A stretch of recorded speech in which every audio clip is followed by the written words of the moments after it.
Dr. Wallach, I've been a diabetic for about 30 years. What kind of minerals should I take to help me? Okay, well, first of all, are you an adult onset type 2 diabetic or a juvenile onset type 1 diabetic? Juvenile onset type 1. You are insulin dependent because the definition of a juvenile onset type 1 diabetic is that you do not make any insulin, and so you will never be able to wean off of insulin. You will always have to take some insulin. But there are two trace minerals, chromium and vanadium, that will make the insulin that you supplement yourself with very efficient.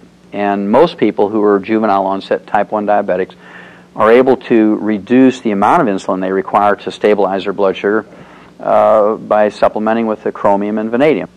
Normally, a person learns how to adjust their insulin by taking their blood sugar once or twice or 3 times a day.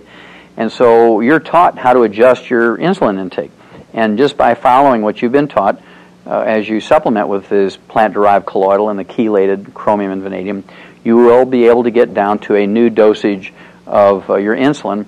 And the value of taking the whole pig arthritis formula is that there's nothing worse than paying attention to your blood sugar levels and your insulin intake and then dying of a ruptured aneurysm because you didn't supplement with copper, or developing cancer because you didn't supplement with selenium.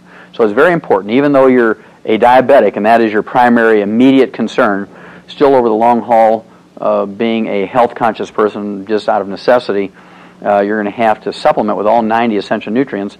And the odds are, even though you're a juvenile onset type 1 diabetic, you have every honest expectation of living to be 100 symptom-free if you do everything right.